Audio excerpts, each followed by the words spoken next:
Boa noite. Pedimos a todos os vereadores, titulares e suplentes que tomem seus assentos junto à mesa.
Boa noite a todos. Com a graça de Deus, pela grandeza da pátria, dou por aberta a presente sessão e início dos trabalhos desta Câmara Jovem. Solicito ao senhor secretário a chamada dos senhores vereadores. Sara Vengrat. Presente. Algacir dos Santos Júnior. Presente. Robson Eduardo. Presente. Kathleen Fernanda. Presente. Pedro Henrique Balbinotti. Presente. Ellen Vitória dos Santos. Presente. Eduardo Gazzoni. Presente. Maria Clara. Presente. Número regimental, senhor presidente. Havendo número regimental, solicito a execução do hino nacional brasileiro.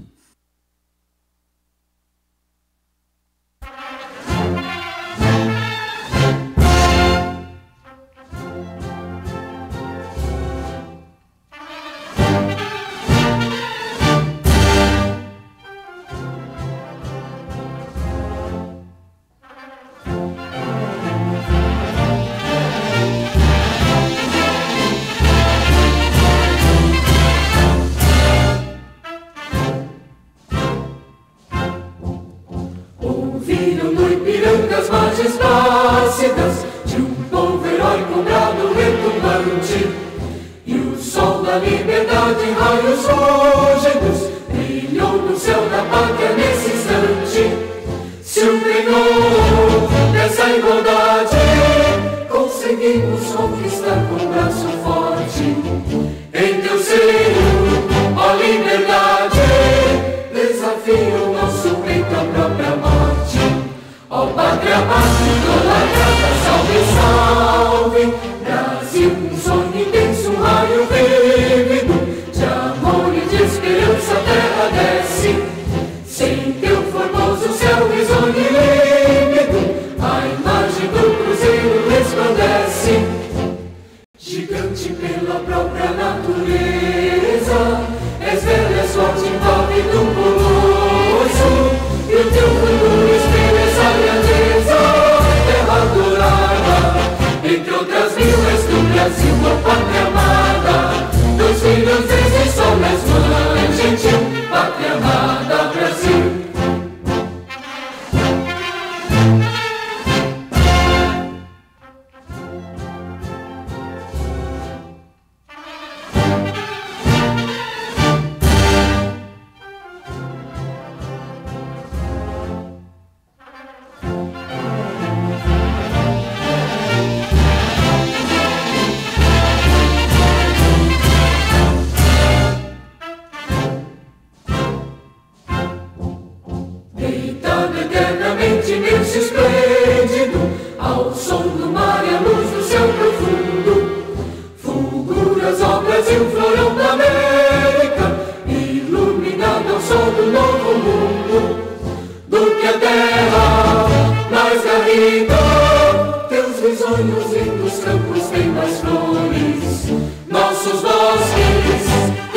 vida, nossa vida no teu seio mais amores. Ó Pátria Amada, salve, salve, Brasil de amor eterno seja símbolo, pula para o teus tentas estrelado, e digam verde louro desta fórmula, faz no futuro e glória no passado.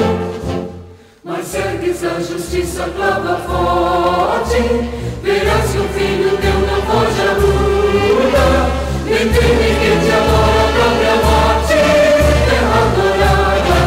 Entre outras vilas do Brasil, uma pátria amada, dos filhos deste sol nas mães, gentil, pátria amada, Brasil.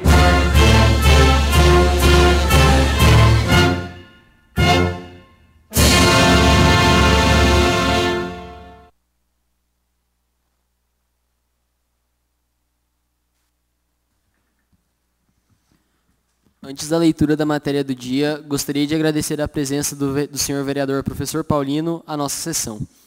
Então, antes também da leitura, convido o professor Roberto Antônio Deites e a professora Simone Sandri a tomarem lugar à mesa.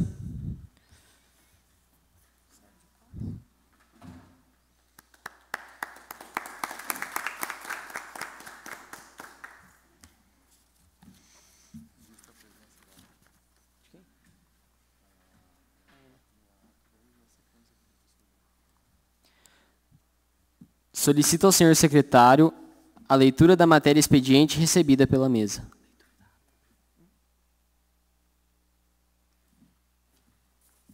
Ata de 2016.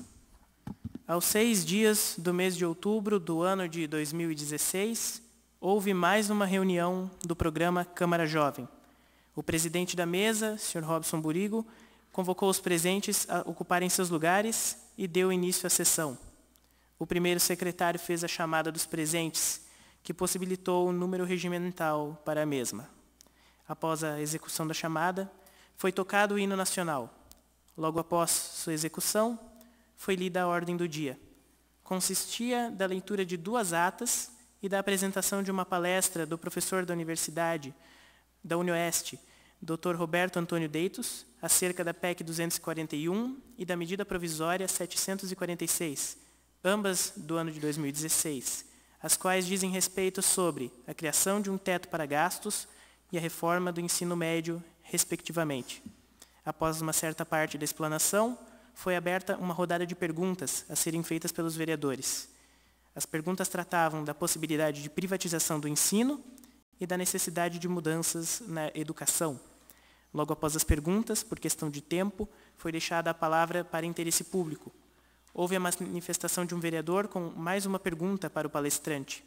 Após o comentário do professor sobre o questionamento, houve o anúncio de que, na sessão seguinte, haveria uma nova rodada de perguntas para o mesmo. Fim do interesse público, foi encerrada a dita sessão. Se alguém tem alguma objeção em relação a esta ata, peço que se manifeste. Então, não havendo nenhuma colocação, dou por aprovada.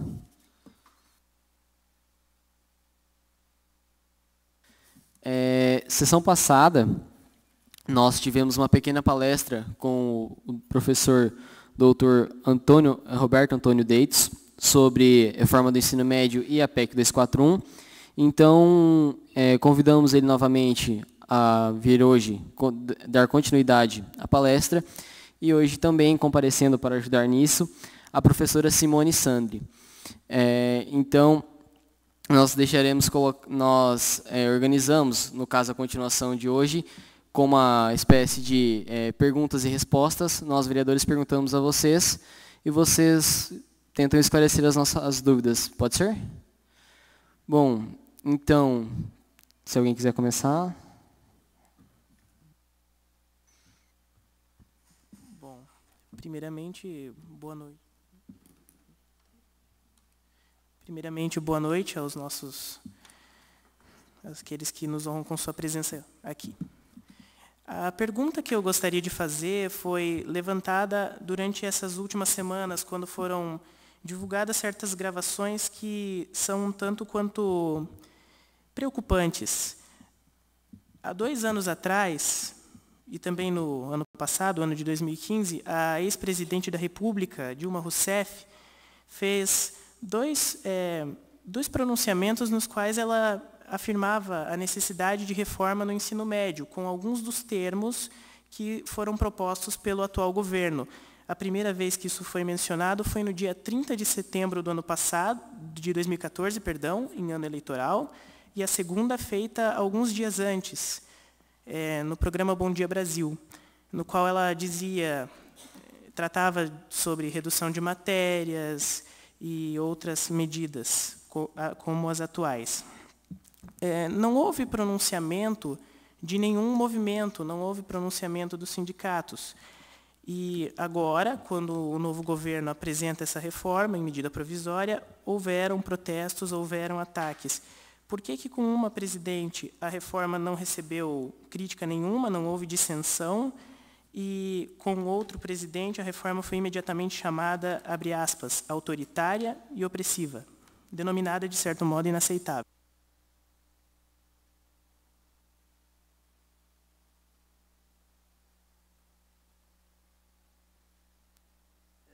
Boa noite. Então, mais uma vez agradecemos a oportunidade de estar aqui com vocês.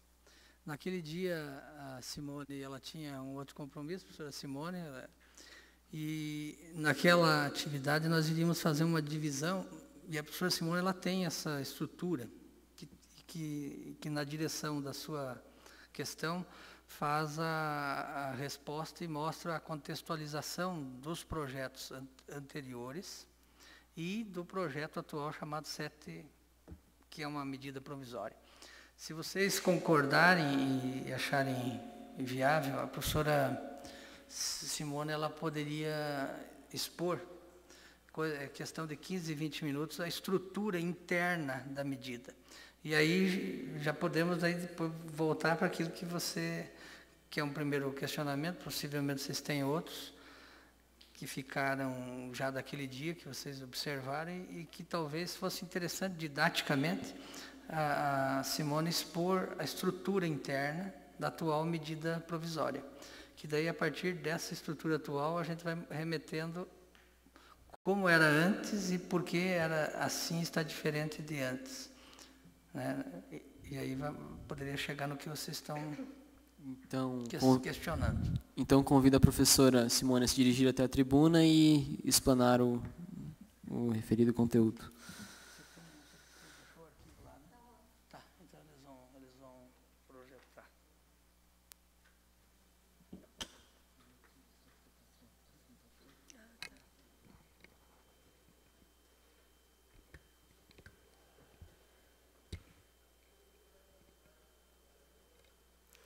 Boa noite aos vereadores, às vereadoras, a todos aqui presentes. Eu sou a Simone, sou professora de Políticas Educacionais do curso de Pedagogia da UniOeste, e a minha área de pesquisa é, portanto, as políticas educacionais, especialmente no que diz respeito à educação básica.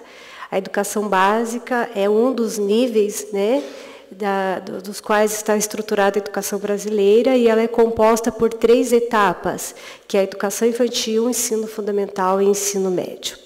Em especial, falaremos aqui do ensino médio, que seria a última etapa da educação básica. Bem, então, já aproveitando a pergunta, né, do vereador, vou tratá-la assim. Nós temos um projeto de lei que tramita no Congresso Nacional desde 2003. Esse projeto ele tem uma estrutura e uma proposta de conteúdo muito semelhante ao que veio se transformar na medida provisória 746. Então, para nós, pesquisadores da área, não é novidade o que está na medida. Ele tem um projeto encaminhado no Congresso, lembrando que ele estava no Senado desde 2003 e que, por pressão justamente dos movimentos sociais, caro vereador, e demais presentes, que nós tivemos um freamento desse projeto no Congresso e ele não se transformou em lei desde 2013. Então, há um processo intenso de luta dos movimentos sociais, especialmente de um movimento que surgiu em 2013, chamado Movimento em Defesa do Ensino Médio Brasileiro, onde nós já notávamos a construção de um processo de desmantelamento, de destruição, sim, do ensino médio brasileiro. Essa proposta ela é encabeçada pelo grande movimento nacional chamado Todos pela Educação. Movimento este composto por grandes empresários que se julgam aptos a propor mudanças na área da educação, sem sequer ouvir a sociedade e a comunidade e os pesquisadores que se debruçam sobre as temáticas de educação durante os seus processos de pesquisa e docência. Bem, então, trata-se de um movimento que culminou hoje numa medida provisória, mas que tem sido, sim, alvo de muita luta e contestação por parte dos intelectuais da educação. Esse projeto de lei ele está hoje no Congresso, arquivado, porque ele passou a ser desnecessário na medida em que nós tivemos uma medida provisória, e sim, toda medida provisória, ela tem um caráter autoritário, a não ser que seja de finalidade e de interesse público, para salvar vidas, para atender emergências, para atender situações de extrema necessidade em que o presidente ou a presidenta da República tem que tomar providências imediatas e não pode esperar o trâmite da legislação. Então, a medida provisória ela vem no sentido sempre de auxiliar o interesse público, não para transformar a educação pública da noite para o dia, fazer profundas mudanças na estrutura do ensino médio, na formação dos jovens, no financiamento da educação e na carreira docente. É o que nós vamos tentar pontuar alguns dos elementos que tornam a medida provisória um instrumento autoritário que desconsidera todo o debate acadêmico, toda a produção científica da área da educação, todo o trabalho desempenhado por intelectuais da área da educação, não se consulta esses sujeitos, apenas olha-se para aquele projeto já muito combatido pelos movimentos sociais dentro do Congresso. Infelizmente, vocês não tomaram conhecimento da existência desse projeto, e muito menos de que existe um movimento nacional em defesa do ensino médio, porque a mídia não divulga esse tipo de coisa. A mídia divulga de outra forma aquilo que também lhe é do seu interesse. Mas nós temos como provar de que existe um movimento de combate a essa proposta de reforma do ensino médio na maneira que ela chega desde 2013, melhor dizendo. Então, só para a gente destacar alguns pontos da medida provisória, porque eu acho que são interessantes, né? Por gentileza, eu posso mexer aqui, né?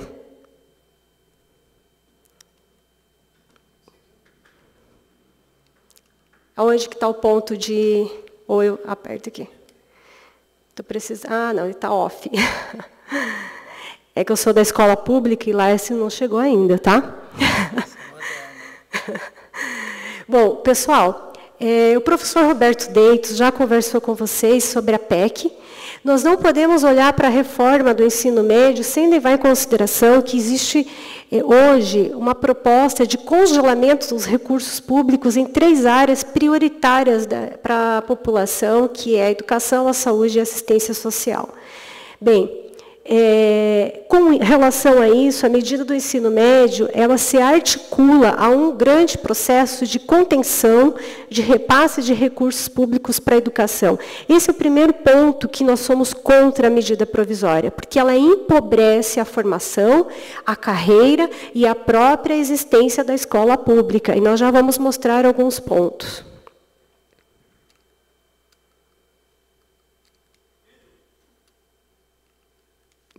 Não, vamos dispensar o vídeo por conta do tempo. Eu tenho pouco tempo para falar aqui, né?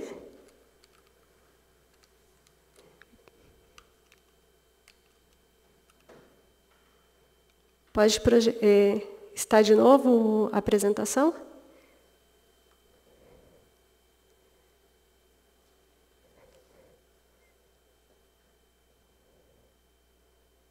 Vamos pular o vídeo. Esse vídeo é um vídeo de apresentação do que é a PEC. Ele está no domínio público, está disponível, portanto, na internet. Ele é bem didático, bem explicativo e mostra o que é a PEC 241.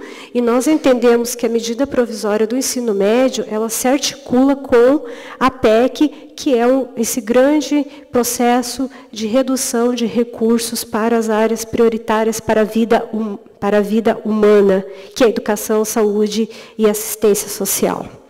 Bem, a medida provisória, ela altera o texto, algumas partes da maior lei da educação, que é a LDB 9394 de 1996.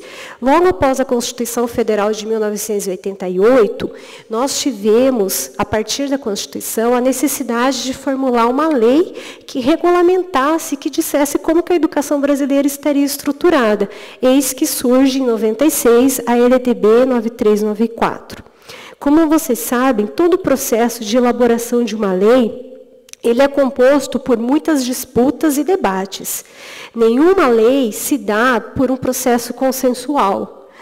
Não foi isso que aconteceu com a LDB e não é isso que acontece com qualquer outra legislação. Há um processo de embate e disputas de propostas, de conteúdos e de interesses na formulação de qualquer legislação.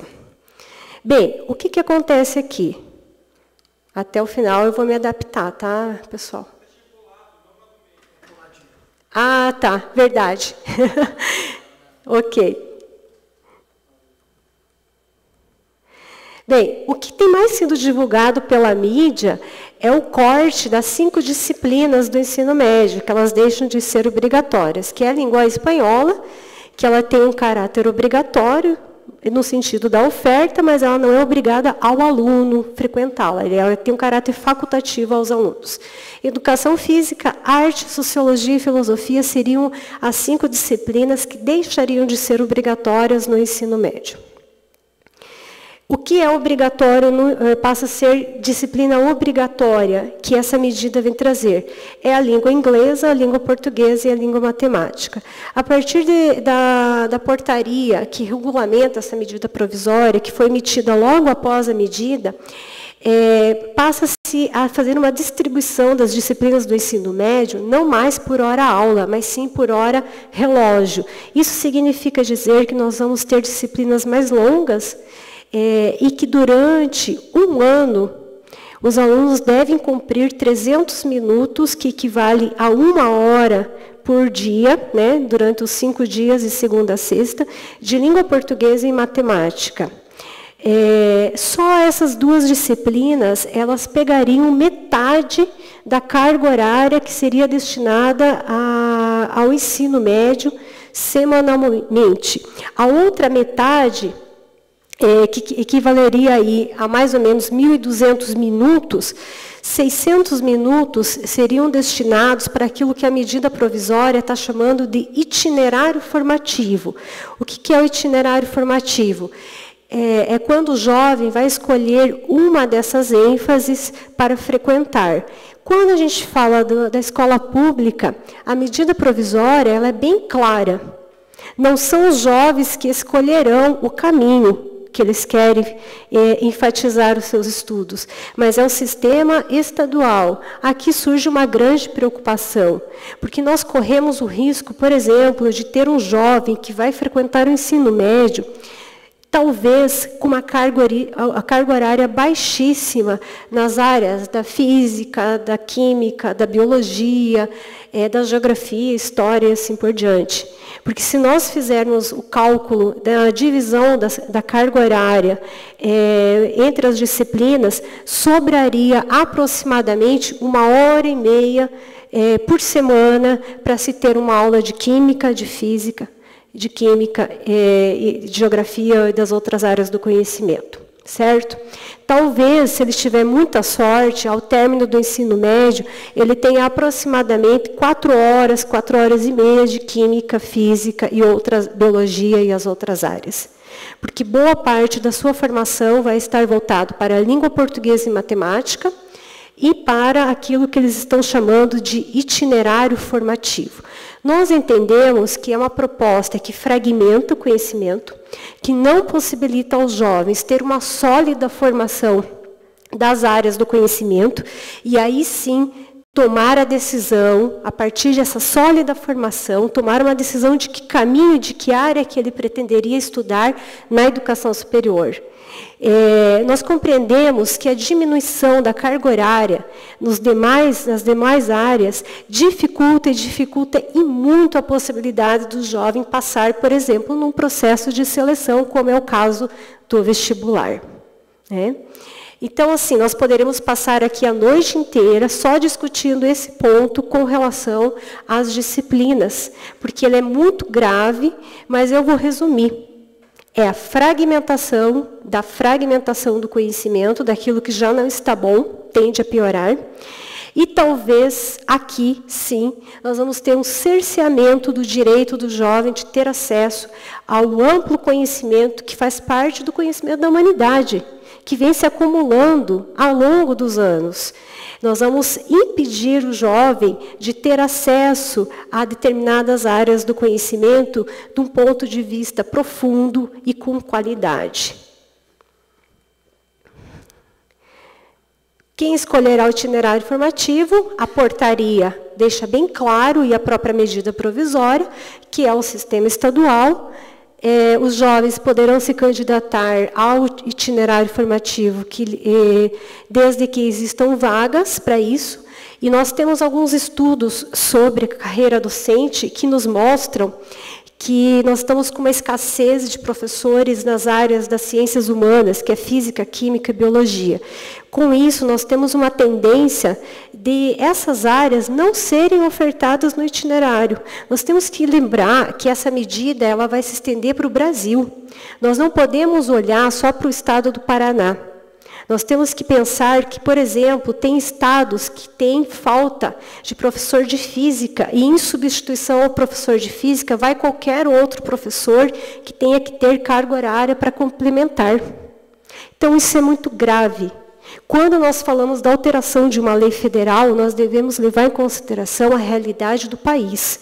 Nós não podemos olhar só para a nossa escola e nem para o nosso estado, porque trata-se de uma lei federal. E se nós discutimos educação pública e educação com qualidade, nós temos que levar em consideração a realidade do país. Senão, seríamos extremamente egoístas, pretensiosos de falar que aqui no Paraná não seremos atingidos por essa medida. Nós, até onde eu sei, fazemos parte da federação. Até onde eu sei, todas as leis federais que são alteradas alteram também as nossas vidas. Bem, outra coisa que eu considero grave, muito grave nessa medida provisória, é que ela permite que o jovem faça o seu processo de formação nas áreas do conhecimento fora da escola. Ora, a escola é o espaço por excelência do conhecimento científico, que nós transformamos nos nossos currículos em conhecimento escolar. Na escola se fala e se estuda conhecimentos oriundos de pesquisas, portanto. Não são conhecimentos aleatórios, construídos no achismo, naquilo que a gente chama de senso comum, mas eles são conhecimentos frutos de muito estudo. Para você chegar a uma fórmula da química, você pode ter certeza que muitos pesquisadores estiveram por trás dessa fórmula. Ela é apenas um resumo de um processo intenso de pesquisa. Quando nós atribuímos ou possibilitamos que a formação dos jovens ocorra fora da escola, nós abrimos o precedente para que qualquer pessoa que se considere conhecedor, talvez sem nenhuma formação para isso, possa ensinar e certificar. O que a medida provisória permite? Por exemplo, que as disciplinas do ensino médio, da base comum, que seriam essas disciplinas da geografia, da história, da biologia, da física, língua portuguesa e assim por diante, sejam feitas à distância, ou sejam feitas em alguns centros ou programas ocupacionais que a gente nem tem ideia do que venham a ser esses centros, mas é fora da escola. Portanto, é fora de tudo aquilo que a escola tende a garantir, que é uma formação sistematizada e com base na ciência. Isso quer dizer que eu posso ir ali na esquina, em qualquer porta que se abra e se denomine centro, fazer um curso de língua portuguesa de 300 minutos, chegar na minha escola e falar, olha, eu vim aqui eliminar a disciplina de língua portuguesa. Nós corremos um risco tão sério do ensino médio se tornar um amontoado de certificados. Eu vou fazendo um curso ali, outra colar, junto tudo, levo na escola e falo, eu vim aqui eliminar o ensino médio. Veja, isso é grave, gravíssimo.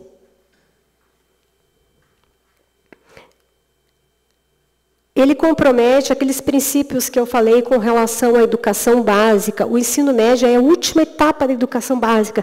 Então, ele tem que ser um momento de consolidar e fortalecer conhecimentos, não de fragmentar e empobrecer conhecimentos. Aqui, a medida provisória, ela fere um princípio constitucional. Ela passa, inclusive, por cima da própria Constituição. E ela acaba de retirar a identidade do ensino médio, que é essa função de consolidar conhecimentos que o aluno já vem construindo no decorrer da sua formação, especialmente no ensino fundamental. O Enem, nós temos uma preocupação muito grande com relação ao Enem, porque já está anunciado pela presidenta do INEP, pela atual presidenta do INEP, de que o Enem vai passar por uma reformulação em 2018. E nós corremos o risco de, a partir de 2018, o Enem não possibilitar, a nota do Enem, não possibilitar mais a pontuação como critério de ingresso na universidade. O que significa dizer? Significa dizer que muitos que farão o Enem farão apenas como qualquer outro tipo de prova para mostrar se tem ou não conhecimentos nas áreas. Mas a nota não valerá, não contará pontos, caso o Enem, fique bem claro, caso ele passe por essa mudança, que já está sendo anunciada, de que o Enem não deve mais fazer parte do processo de seleção para a universidade. Então, vamos pensar assim, ó, eu vou e fragmento o ensino médio. Corro o risco, inclusive, do aluno do ensino médio sequer ter acesso a algumas áreas de conhecimento.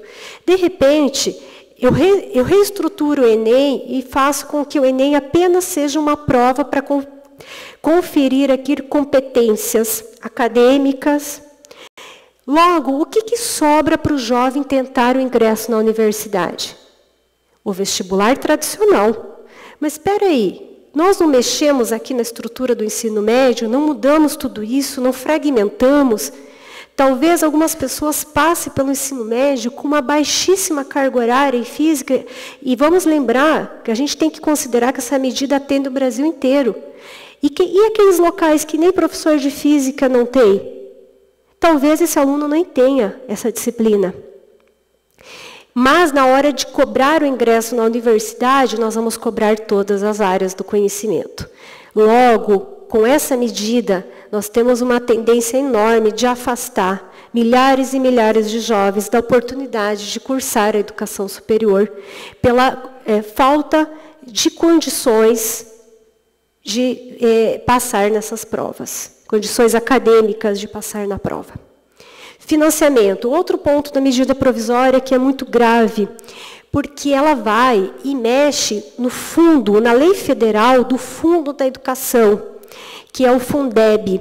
E quando ela mexe na lei federal de distribuição de recursos para a educação básica, ela possibilita, por exemplo, que uma parte dos recursos públicos sejam repassados para instituições que ofertam a educação técnica profissional. Ou seja, é recurso público sendo repassado para o setor privado.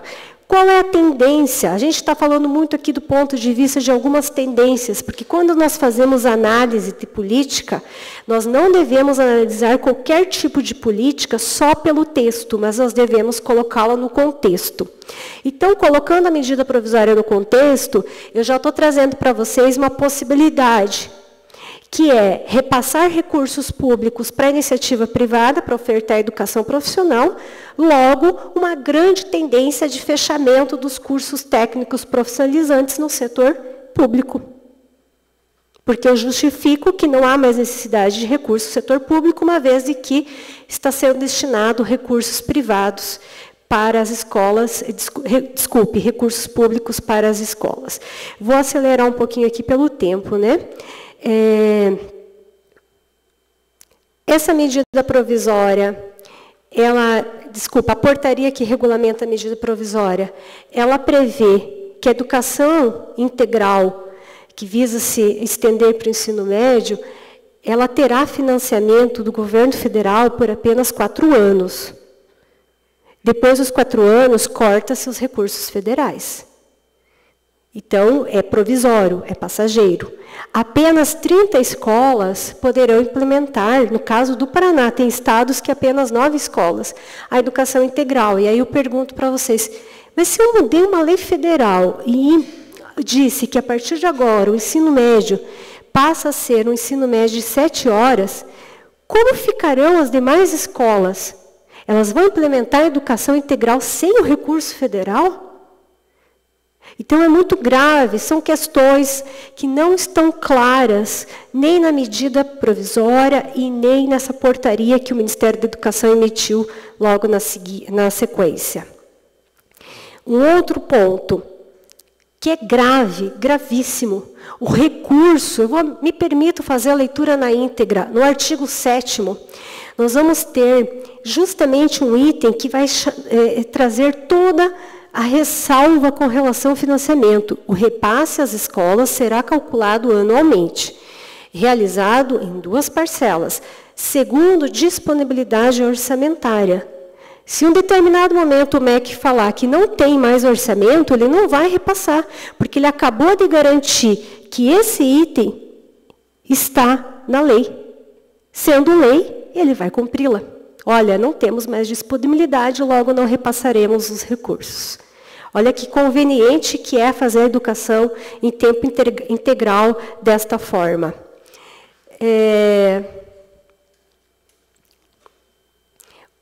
Outro detalhe, se a escola que tem o recurso federal e a educação em tempo integral não atingir a meta, o índice esperado nas avaliações que serão feitas, ela terá o seu recurso cortado. Obrigada. E tendo seu recurso cortado, caso 50% das escolas, vamos pensar no nosso caso aqui, o Paraná, no máximo 30, se 15 escolas não atingir a meta esperada, o Estado do Paraná terá os recursos cortados para todas as escolas. Logo, eu mexo numa lei federal, obrigo a instituição do ensino médio integral, sem fazer qualquer previsão de ampliação das escolas. Um dos itens da portaria é, quais serão as escolas? Aquelas que já têm estrutura. Ora, sabemos muito bem que nossas escolas mal têm estrutura para comportar um turno. Imagina dobrá-lo. Talvez tenha um grande desafio aqui, é encontrar as 30 escolas, né? Talvez esse é o maior desafio. E que possam, já dentro de uma estrutura existente, ofertar educação integral. Ou seja, essa portaria ela não prevê ampliação de espaço, criação de laboratórios, ela não prevê uma estrutura adequada, com refeitórios e assim por diante, para que a gente possa receber os jovens em tempo integral com qualidade. Mas ela lança para aquelas estruturas que já existem, que talvez comportariam um turno a mais para o ensino médio. Né?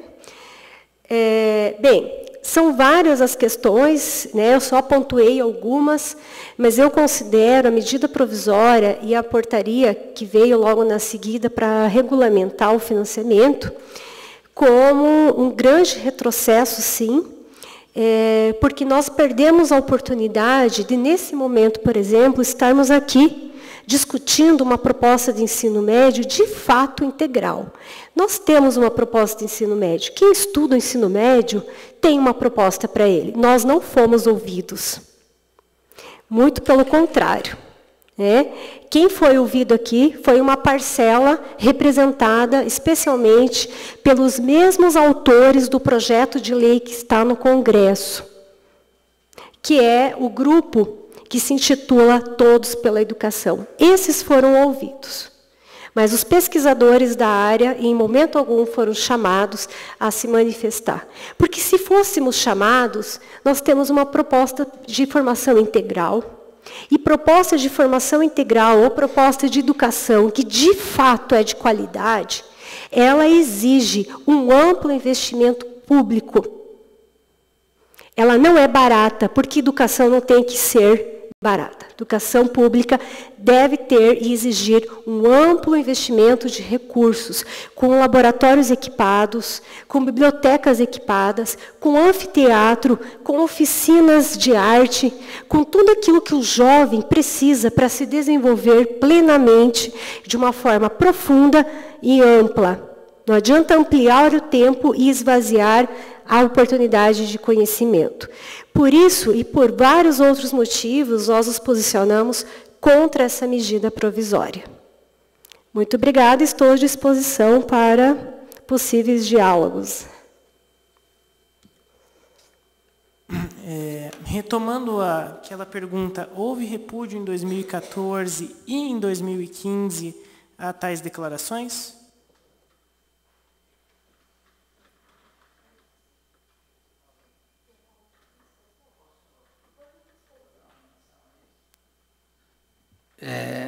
Antes de fazer uma menção, dizer para vocês que aquela estrutura do conhecimento que a gente discutia, de empobrecimento do conhecimento da ciência no país, é um pouco que essa é a estrutura que a Simone mostra. Nós já temos uma estrutura curricular em vigor. Essa estrutura curricular em vigor, ela é introduzida com uma outra estrutura paralela à estrutura geral existente, que já tem, as escolas já têm uma estrutura curricular. Ela vai introduzir uma outra estrutura paralela que mexe com a estrutura que está em vigor, introduzindo reduções de conhecimentos. Então, aquilo que ela disse, num primeiro momento, o que você está querendo produzir nesse país? Em termos de ciência, de pesquisa, de gente. Possivelmente, nessa estrutura, nós temos que ter minimamente códigos de linguagem e matemática.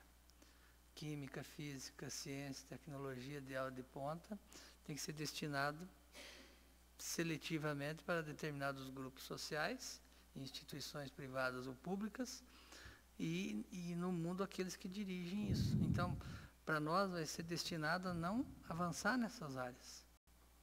Não significa que matemática e português não sejam fundamentais, que até que não tivesse que aumentar a carga horária.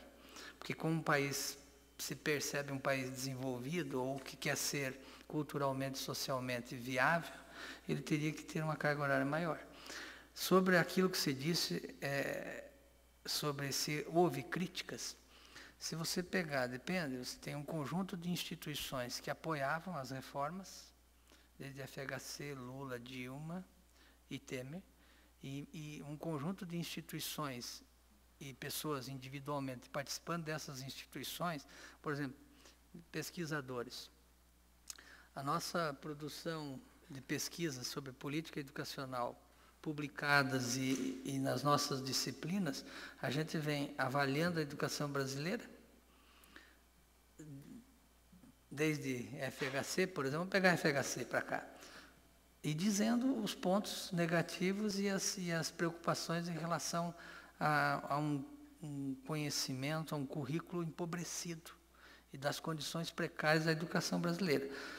As organizações ou os grupos de pesquisa, por exemplo, o nosso, fizemos várias críticas aos projetos da FHC, várias críticas aos projetos do governo Lula, várias e insistentes críticas aos projetos do governo Dilma, e agora estamos na mesma dimensão da análise do que nós entendemos por educação, cultura, conhecimento. O que baliza a gente é essa perspectiva. As condições que a gente tem não são boas. Não eram boas desde lá e não são boas agora. Mas algumas medidas, tanto dos governos anteriores como desse aqui, mas é esse que está dirigindo agora. E as medidas que ele propõe são mais ainda aprofundando aquelas direções que algumas podiam estar numa direção, que podem ter sido alteradas, dadas a dimensão. Por exemplo, a 746, ela não precisa. Eu faria essa pergunta para nós. Sim, tranquilo. Por que nós precisamos de uma medida em que enxuga, como a professora Simone mostrou, a estrutura do ensino médio?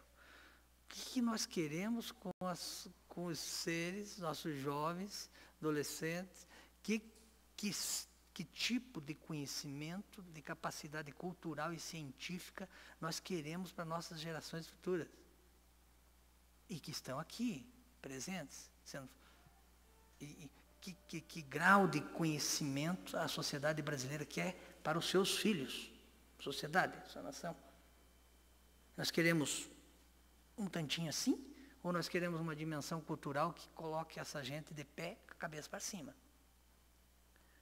É isso que está em jogo, do ponto de vista da existência nossa, do ponto de vista social. Né, Simone? Esse que eu acho que é o ponto central. E aí, como que a 746 está colada com a 241 e outras estruturas, mesmo com o 257. O 257 já estava tramitando desde a Dilma, e que era o Barbosa, ministro da Economia, que assina. Agora, o 241 é uma reorganização mais aprofundada do 257, que ele medida do refinanciamento dos estados. Só que ela reestrutura as áreas sociais de forma profunda. Educação, saúde, tecnologia. Por que as áreas sociais são diretamente afetadas? Por que o governo propõe uma reforma em que a gente possa melhorar e que as questões sociais possam alavancar o desenvolvimento nacional? Desse jeito está invertido. Esse é um ponto que eu gostaria de dizer para vocês, mas aí passar para Simone. Porque, o que o Aristóteles falava sobre o verdadeiro e o falso? Ele dizia assim: o verdadeiro é o que está constituído. Se você pegar a Constituição brasileira, ela já diz que tem um currículo e que tem todas essas disciplinas, porque necessariamente as disciplinas têm que ter, nós temos que ter artes, tem que ter educação física, porque nós precisamos cuidar das nossas condições estéticas, que é a saúde. Eu tenho aqui um instrumento da tecnologia e da saúde, né? Porque senão não está vendo direito aqui meu papelzinho. E o falso, para nós, sabe o que é? A 257 lá do governo Dilma, a 746 agora, ardilosa deste governo, que não está pensando nos jovens, no futuro dessa nação, não está. Daqui 20, 30 anos nós vamos poder ouvir vocês sobre isso. E a 241, ela é o falso. Eu introduzo o falso. Eu vou só concluir, tá? Para dizer o seguinte, quer ver como é que é o falso? Aqui a tese do Aristóteles, aplicada à nossa análise da 241, ela é assim. A Constituição diz, tem que ter educação, o currículo é assim. Essa é a realidade verdadeira, está estabelecida em lei, que pode ser mudada. E diz que o recurso tem que ser 25 dos estados e municípios no mínimo para a educação, 12,5 para a saúde no mínimo. Ou a União, governo federal, 18% no mínimo. Então, está previsto lá. O que é o falso? A 241. Que daí o ministro da Fazenda ele diz assim: é o estabelecimento de parâmetros mínimos e os gastos exorbitantes nas políticas sociais, incluindo saúde e educação, que levaram o país a despesas exorbitantes e o descontrole das contas públicas, que não dá mais para manter. E aí nós vamos pagar zerar as vinculações, não precisa ter mais vinculações, tem que ser construído o orçamento. E o orçamento atual vai ser com base no anterior, aplicada a inflação que foi anterior, desculpe, anterior. Bem, isso é da estrutura normal da economia brasileira, porque o IPTU que eu vou pagar o ano que vem já é calculado no novo orçamento do município de Cascavel sobre o anterior. Eu já vou pagar, a inflação já foi depositada na peça orçamentária para o ano que vem.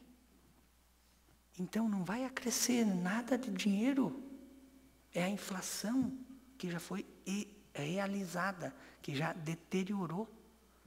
E os impostos e taxas e contribuições, como o 18 e o 25, são aplicados sobre os impostos que viraram o orçamento arrecadado. Então não tem como acrescer. É o falso que tem que se tornar o verdadeiro. E uma nova lei, porque senão não pode existir. E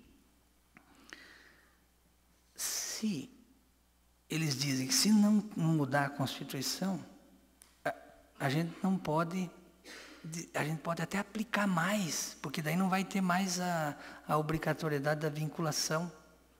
Falso. Por quê?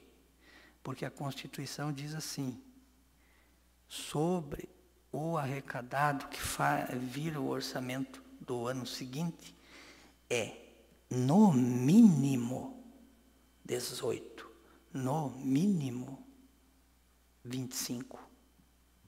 Então, eu sou governante, eu tenho que, no mínimo, dar 25 para a educação ou 18. Eu posso dar mais de 25, eu posso dar 30. Então, não precisa mexer na Constituição. Mas por que eles querem 241? É isso. Deixa eu ver. Bom, eu falo aqui e respondo novamente a questão. E também vamos abrir para outras indagações, né? Vejam bem, como professores e pesquisadores da área de política, nós não podemos, em momento algum, nos isentar de fazer a análise das políticas. Nós acompanhamos desde o processo, nas nossas pesquisas, de elaboração de uma lei, ou de uma medida, ou de uma política, ou de um programa, até o processo de implementação. Isso faz parte, analisar o conteúdo da política, analisar como que ela está ocorrendo na prática, avaliar os impactos dela. Tudo isso faz parte do trabalho do pesquisador em políticas, em especial, no nosso caso aqui, as políticas educacionais. Então, nós não nos isentamos de analisar as políticas em quaisquer que sejam os governos. Nós, como o professor Roberto Deitos falou, fazemos a análise do que está posto para a educação, analisamos, comprovamos, confrontamos dados e tecemos, sim, a partir das nossas análises, um posicionamento crítico. Crítico necessariamente não quer dizer falar mal de algo, né? Mas crítico no sentido de ir aos fundamentos e à razão das quais geraram aquela política. Então, para nós, qualquer política que venha a surgir é nosso objeto de estudo. E claro que nós temos uma concepção de educação. E quando nós olhamos para o conteúdo das políticas ou para a sua implementação, nós olhamos a partir da nossa compreensão do que é a educação e do que é uma educação de qualidade e o que é a educação pública. Isso nos aproxima ou nos afasta de determinados posicionamentos. Os governos, eles têm escolhas, eles têm opções, eles têm intencionalidades. Eu posso optar em seguir um projeto que já estava tramitando no Congresso desde 2013, ou eu poderia muito bem, esse atual governo poderia muito bem fazer uma opção. Nós não concordamos com esse projeto que vai sucatear o ensino médio, que vai enfraquecer a formação dos jovens, que vai empobrecer essa formação e que vai diminuir os custos para o ensino médio. Mas essa não foi a opção.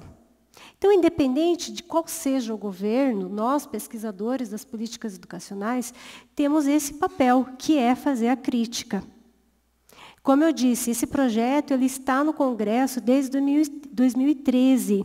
Ele é proposto ele vem pela via do Senado, com um íntimo diálogo, sim, com a ex-presidenta da República. Tinha um íntimo diálogo, tinha uma conversa, sim, bem próxima, por meio da Secretaria de Assuntos Estratégicos da União.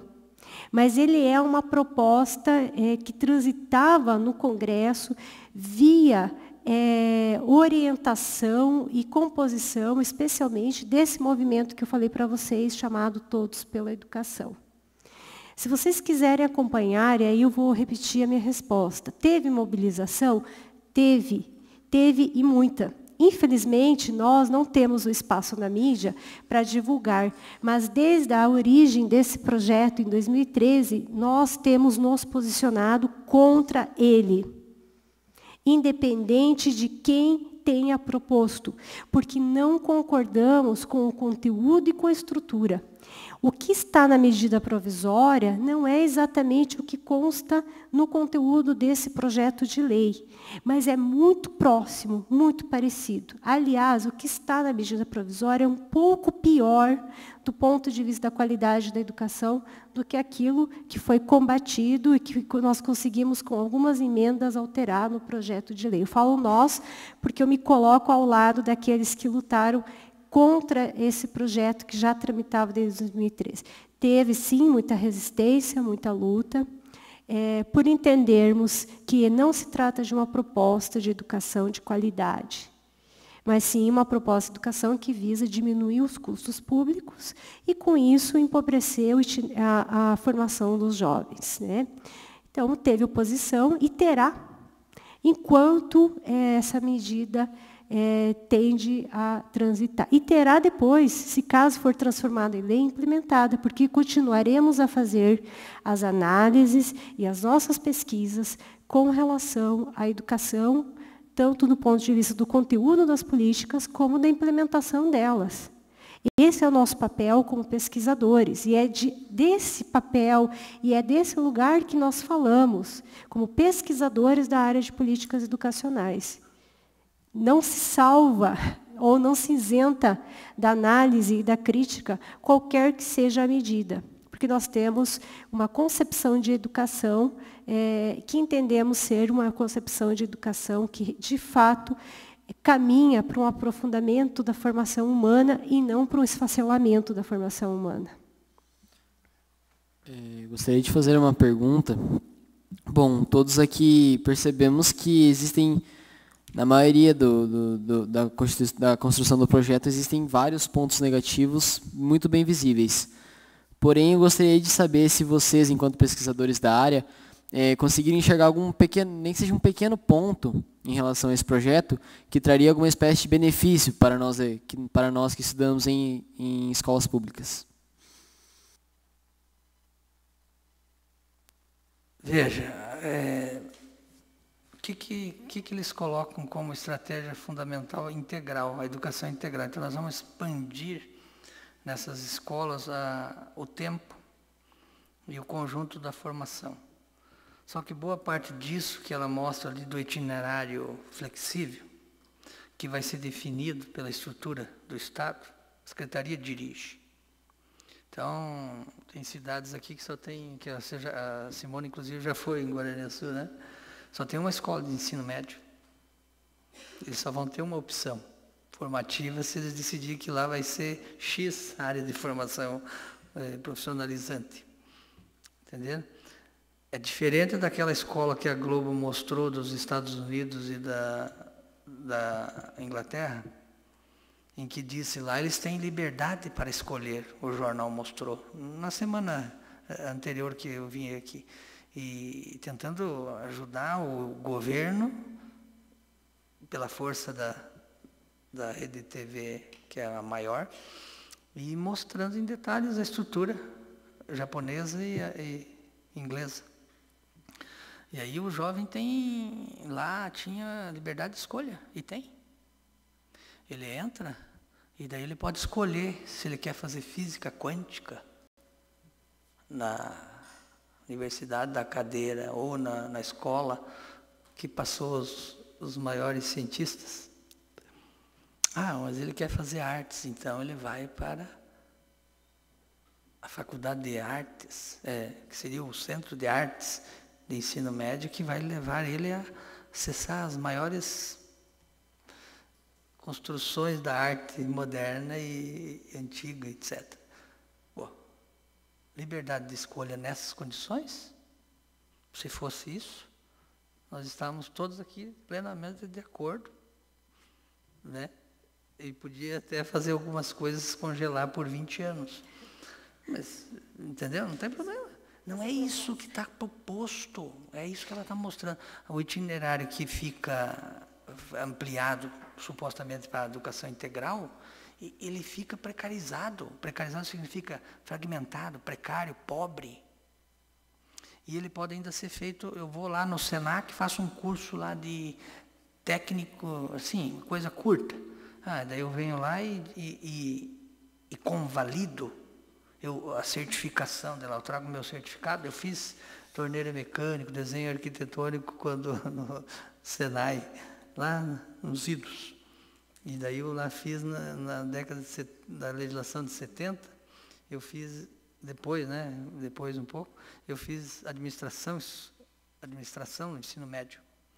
Então, se fosse hoje, eu ia lá no Senac, que eu fiz vários cursinhos no Senac, e trazia o meu certificado para aquela parte, para reduzir o meu tempo de profissionalização aqui dentro da escola de ensino médio. Mas o governo vai transferir dinheiro para os caras, via Pronatec e outras organizações, porque ele já transfere 70% do dinheiro para a educação profissional brasileira. Dos recursos públicos são transferidos para os setores privados.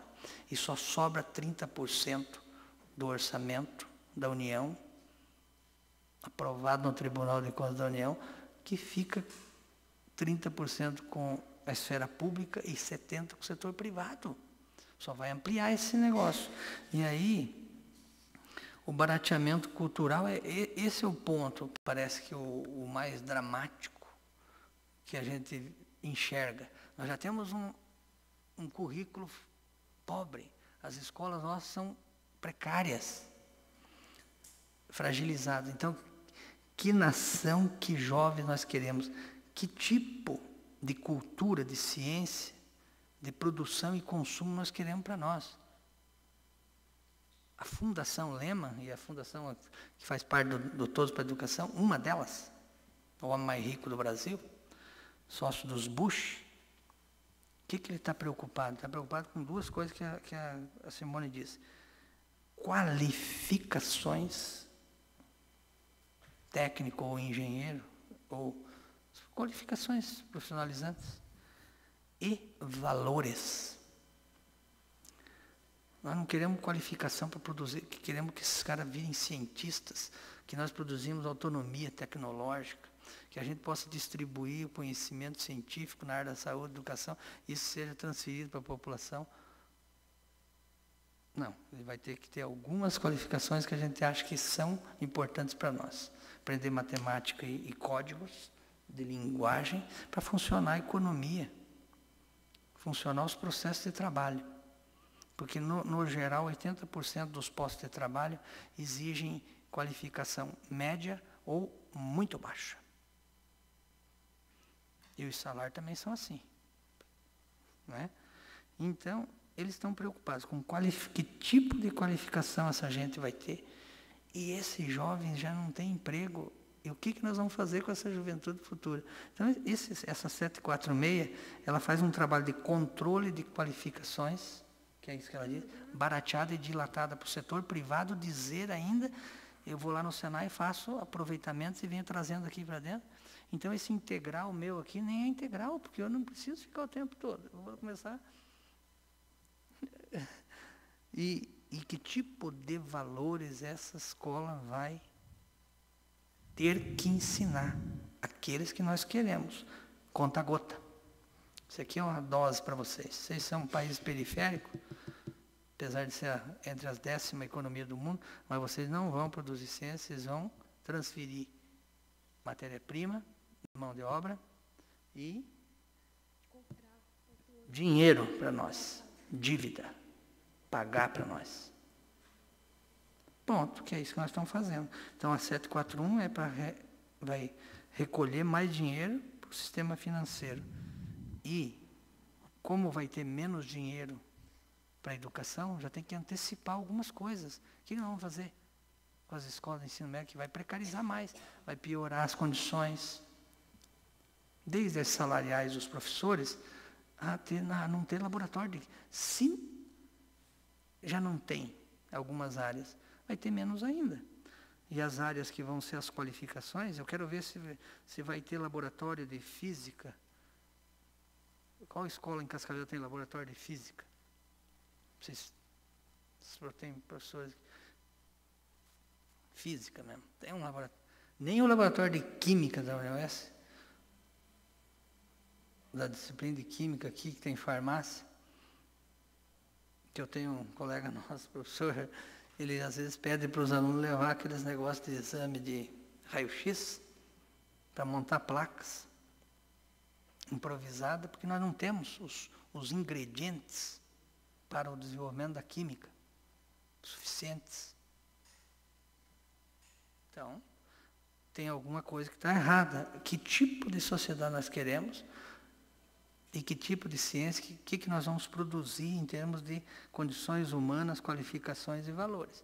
Isso que está em jogo, no mundo e aqui. Quando a gente procura levantar pontos positivos ou negativos de qualquer questão, a gente se pergunta de onde que eu falo, o que é positivo para mim e o que é positivo para o outro. Né? Bem, então, assim, do ponto de vista do que a gente compreende para a educação pública, que de fato deveria ser uma educação de qualidade, com prédios bem estruturados, com professores altamente qualificados. Para vocês terem uma ideia, o ensino médio no Brasil, quando ele começa a se configurar dentro desse formato escolar, quem dava aula no ensino médio brasileiro eram os melhores professores, os mais bem qualificados. Em geral, eram os padres que tinham uma profunda formação universitária nas universidades da Europa e que vinham ministrar suas aulas nas escolas confessionais, né, ligadas aí às suas congregações religiosas. E eram esses os profissionais, os melhores professores, com uma ampla e profunda formação, que davam aula no ensino médio. Então, o professor, independente da etapa, do nível que ele vai atuar, ele deveria ter uma profunda formação. E nós defendemos uma política de formação de professores que, de fato, permita a esse professor estudar, se dedicar aos estudos, ter algum momento que ele possa se afastar para aprofundar seus estudos, para pesquisar, e quando retornar, ele possa efetivamente relacionar, junto com esse processo de formação, as suas pesquisas, a produção do conhecimento. Ensinar e produzir conhecimento deveria ser um direito de todos os professores. Mas, infelizmente, a produção de conhecimento não está e não faz parte da maioria dos professores brasileiros, que muitas vezes só têm o tempo necessário para preparar suas aulas e passam 40 a 60 horas dentro de uma sala de aula, sem um tempo adequado para a formação. Então, assim, se a gente levar em consideração todos os pontos dessa medida provisória, partindo de um olhar daqueles que entendem que a educação pública, de fato, deveria ser de qualidade, nós não conseguimos visualizar nada de positivo. em nenhum item, em nenhum dos itens. E olha que o exercício tem sido grande para tentar achar. Agora, do ponto de vista daqueles que defendem a diminuição de recursos públicos para a educação, uma formação de professores precária, uma formação dos jovens que se limite à decodificação da língua portuguesa, da matemática, e ler mal e mal um manual escrito em língua inglesa, né, para aprender a operar a máquina, talvez essa reforma seja positiva. Né? Então, depende do ponto de vista. Do nosso ponto de vista, como pesquisadores de política e defensores, sim, de uma educação pública de qualidade, eu não consegui achar nenhum ponto positivo. Porém, se você conversar com pessoas que pensam diferente e que entendem que a educação pública deve ter cada vez menos conhecimento, menos recursos, elas vão defender, sim, essa medida como algo positivo. Mais alguma pergunta?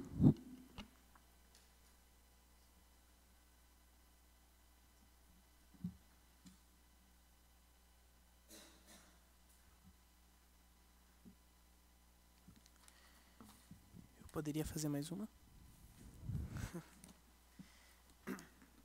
Bom, na nossa situação atual, com todos os índices, tanto internos quanto externos, massacrando a nossa educação, dizendo que o nosso resultado é baixo, nós deveríamos nos direcionar a modelos educacionais que funcionam, que foram bem-sucedidos nas últimas décadas.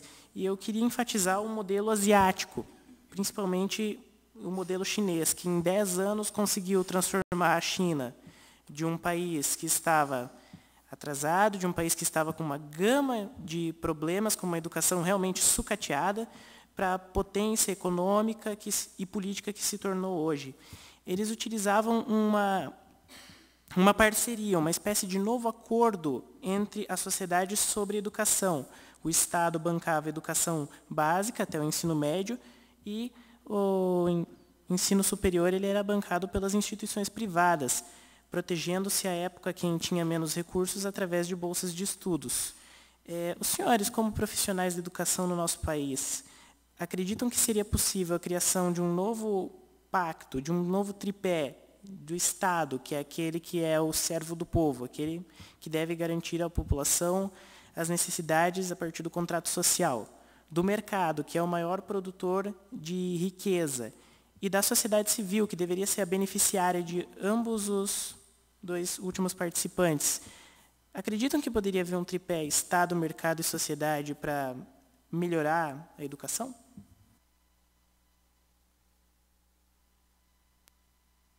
Como que nós entendemos o Estado, a sociedade e o mercado, que são os setores produtivos? Que eles estão entrelaçados. Eles não funcionam sem o Estado. Primeira concepção nossa. Né? No Brasil, por exemplo, o que o presidente Temer disse, inclusive agora, né, na reunião que estava China, Índia e os BRICS. Ele disse de lá, a gente tem ele aqui gravado, que é muito interessante a entrevista do presidente. Olha, nós não queremos tirar condições dos pobres, ou tornar mais difícil para os pobres. As políticas que estão em curso não são para isso. Mas também a gente não estamos querendo taxar os ricos e as fortunas. Sabe por que ele fez? Ele deu um aviso para os ricos e para os afortunados, para os grandes grupos econômicos, nacionais e estrangeiros. Seguinte, ou vocês ajudam a aprovar esse negócio e convencem o povo que tem que perder salário, condições, tem desemprego, ou taxaríamos as fortunas. Fortuna no Brasil, menos de 1% de impostos. Propriedades, quanto maiores, 0,25% de impostos. Obras de arte, daquelas que foi presa na Lava Jato. Por isso que os caras tinham uma obra de arte, porque obra de arte é dinheiro que eu coloco na parede e pode vir inflação, pode cair governo. Aquilo vale, não importa certo? a circunstância. Então, e ela sobe mais que a inflação, mais que o dólar, mais que o ouro. Aí dá um desequilíbrio na Europa e o quadro está lá, do Michelangelo. Quanto que eles pagam de imposto? Menos de 0,5% sobre a obra de arte negociada. Por isso que tinha 117 na casa de um diretor, assim, foi um carinha simples, né, da Petrobras, ele tinha 117 obras raras. Então lá no Oscar Niemeyer ainda não tive a oportunidade de ir para Curitiba ver essas belas obras. Eles não pagam impostos, praticamente. O trabalhador paga. E paga na taxação do imposto de renda e paga no consumo. Quanto mais pobre, mais grave é a taxação sobre o consumo. E quem aumenta um pouco a renda vai pagar sobre o imposto de renda. Então, só para a gente chegar aí na coisa da China. A China tem todos os seus aspectos e que eu não considero a China socialista. O Estado é muito mais duro e ele estabelece um controle. Então, havia uma prioridade que conhecimento, ciência, a população tem que se apropriar para que o desenvolvimento interno ele tenha relativa autonomia em relação ao complexo mundial. Porque se nós não tivermos, olha, nós vamos produzir máquinas que fazem máquinas, remédios, máquinas que fazem remédios, ou nós vamos só construir farmácia e pôr balconista das grandes multinacionais que vendem remédio para nós. Nós não vamos produzir remédio, entendeu? Os chineses decidiram que eles iam produzir o remédio também. Que eles iam produzir, então, a educação, prioridade, sob o controle do Estado. É o Estado que faz acordo com as empresas lá. Aqui no Brasil, historicamente, se a gente pegar aquilo que ela diz, historicamente, o Brasil, nunca os setores produtivos. O Sistema S, sabe o que o Sistema S é? Se você quiser criar uma concessão de rádio, que bom se a gente pudesse, todos nós temos uma concessão, você tem que ter uma estrutura e você pede, quem te concede é o Estado. Ele que controla os meios de comunicação. Ele libera a concessão de transporte coletivo para a empresa privada, prover um bem público, que tem que atender todos nós, apesar de não atender muito bem. Isso é verdade. Né? Eles ganham dinheiro oferecendo serviço privado para aquilo que era competência do Estado. Ter os ônibus e tal, aí supostamente seria mais caro, aí eles contratam o setor privado, que diz que vai fazer mais barato, mas nunca faz. Então, o Estado que arca com a despesa total. Na educação brasileira, o Estado transfere mais dinheiro para o setor privado do que a gente imagina. Está aí tudo nas contas do Estado, comprovada. E, historicamente, por exemplo, a formação profissional feita pelo Sistema S é uma concessão pública feita pelo Getúlio Vargas. Os empresários não queriam fazer a formação tirando do seu bolso, o Estado cria o Sistema S, Senai, Senac, até o Senat, agora os modernos. E como que nós vamos financiar isso aí? O Estado vai isentar, vai pegar determinados impostos que o comércio, a indústria e os setores produtivos têm que recolher para a Receita, para o Tesouro, transformar em política pública, vai isentá-los no sentido como transformando o que vocês tinham que pagar em subsídio para a concessão do sistema educativo, Sistema S, funcionar. Então, ao invés de vocês recolherem o imposto, você pega aquele monte de imposto e coloca no caixa do Sistema S. Certo? Então, historicamente no Brasil, o sistema produtivo, ele nunca quis arcar com a formação profissional dos seus trabalhadores. Nem os laboratórios de química mais modernos que a gente possa ter, eles nunca quiseram. Por isso que o Lehman quer que forme mais engenheiro de alimentos e químico, para que tenha fila de engenheiro para a cervejaria dele diminuir o custo. E de preferência que as instituições públicas paguem a formação do custo da formação de um engenheiro ou de um doutor em engenharia que tem pesquisa que pode melhorar a cervejinha, ela ficar mais gostosa.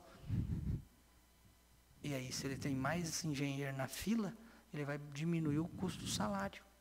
E logo ele vai ter mais lucro. Infelizmente.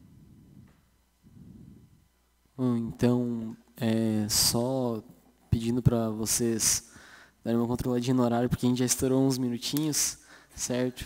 É normal, é mania de professor, né? Eu entendo. Bom, então peço a professora fazer a sua colocação e então encerraremos a sessão. Ok. É que o Pedro nos faz umas perguntas que daria uma tese de doutorado, né? E aqui, muito rapidamente, a gente tem que escolher apenas um ponto para responder, porque são questões complexas, né? Que demandaria a gente pegar vários pontos para ir respondendo, mas aqui, muito rapidamente, a gente procura fazer uma síntese, né? Porque não se responde nenhuma dessas questões somente com aquilo que a gente falou. Mas pensando aqui, um alinhamento entre o Estado, mercado e sociedade, esse é o grande objetivo. E essa é uma das questões que a gente critica pelo seguinte, se a gente for pegar alguns clássicos da sociologia, que vocês já devem ter ouvido, graças à presença dessa disciplina na escola, né, que é uma das disciplinas que nos provocam a entender a realidade, né, assim como todas as outras, 3 clássicos chamados de contratualistas, anotem aí, a primeira questão do vestibular, que é o Hobbes, o Rousseau e o Locke, eles dizem o seguinte, olha, o Estado só existe, senão, caso contrário, viveríamos num estado de natureza e numa tremenda barbárie. Por isso que a sociedade, entre aspas, faz um pacto, um contrato com esse aparelho, esse Estado, e, a partir daí, ela atribui ao Estado o poder de governá-la. Em troca disso, garante-se a proteção, garante-se aquilo que é de necessidade básica para a sobrevivência dessa sociedade. Bem, esse é um princípio, né? Nós poderíamos questioná-lo também, contra-argumentá-lo, mas só para a gente entender um pouco qual que é a lógica e o sentido da presença do Estado, né?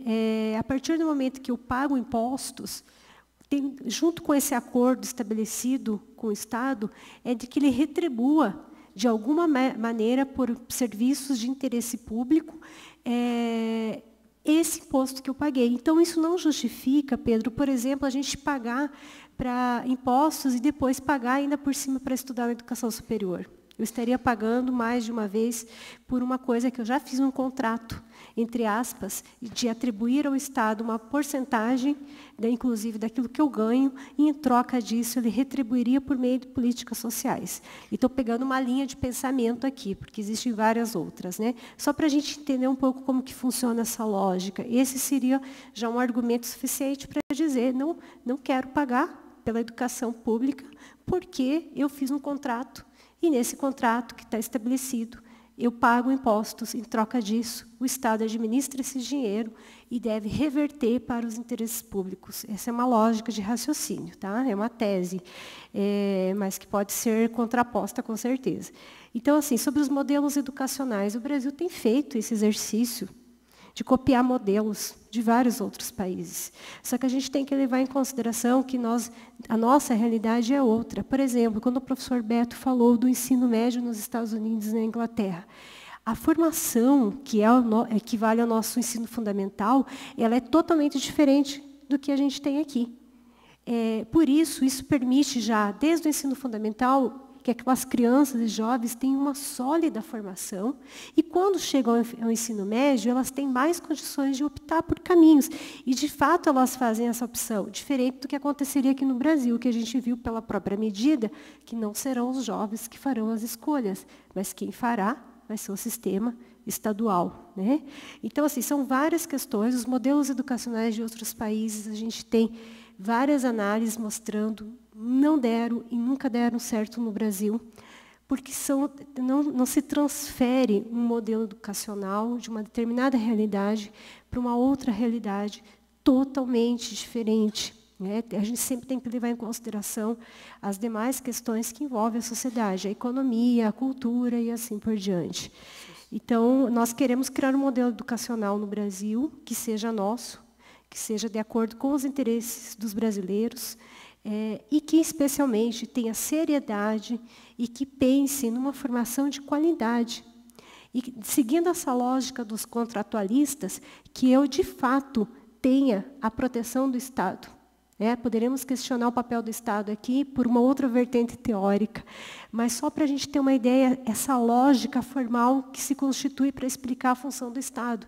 Se ele se isenta da responsabilidade pública, ele perde, entre aspas, esse sentido pelo qual alguns teóricos tentam explicar a sua existência, né? Então, assim, demandaria uma outra argumentação aqui por um outro viés sobre o papel do Estado, que é o da defesa da propriedade privada, mas a gente deixa isso para outra oportunidade. Só para tentar entender que dentro dessa própria lógica de conhecimento, de produção de conhecimento sobre o papel do Estado, nós já teríamos aqui vários contra-argumentos para não querer refinanciar aquilo que a gente já está pagando, né? Bom, então é isso. Se alguém tiver mais alguma colocação a fazer, caso vá fazer, seja objetivo, pois nosso tempo está curto, né?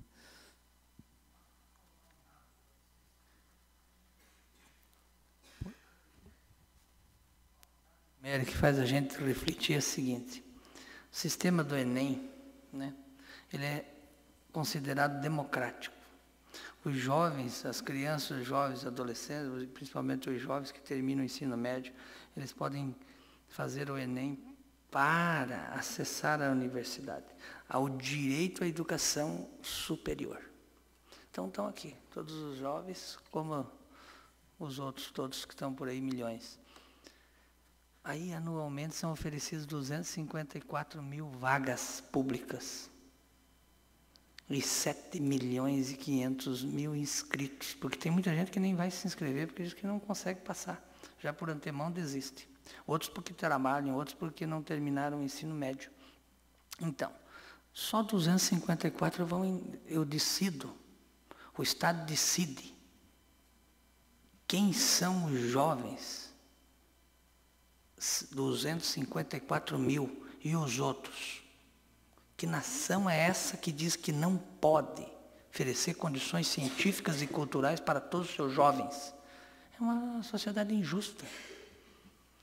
E aí eu tenho que criar um sistema, supostamente altamente democrático, MUDIPLO, que é um sistema de avaliação, porque eu vou só ter 254 vagas.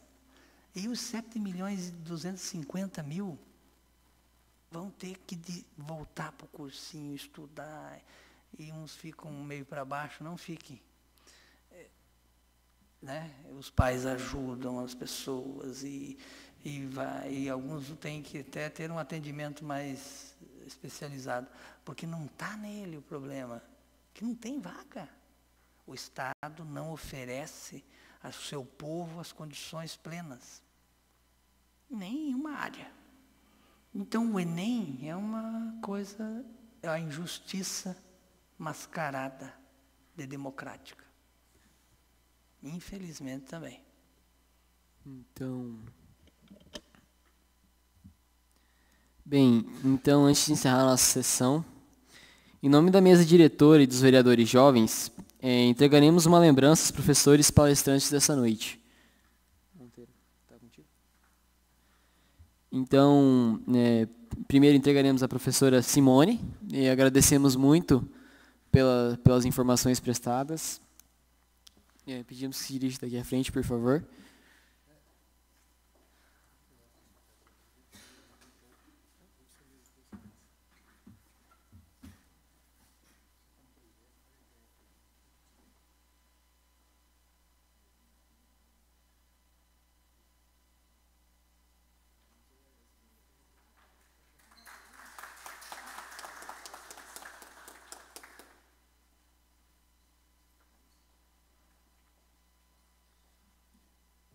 E agora entregaremos o certificado ao professor Roberto Antônio Deitos.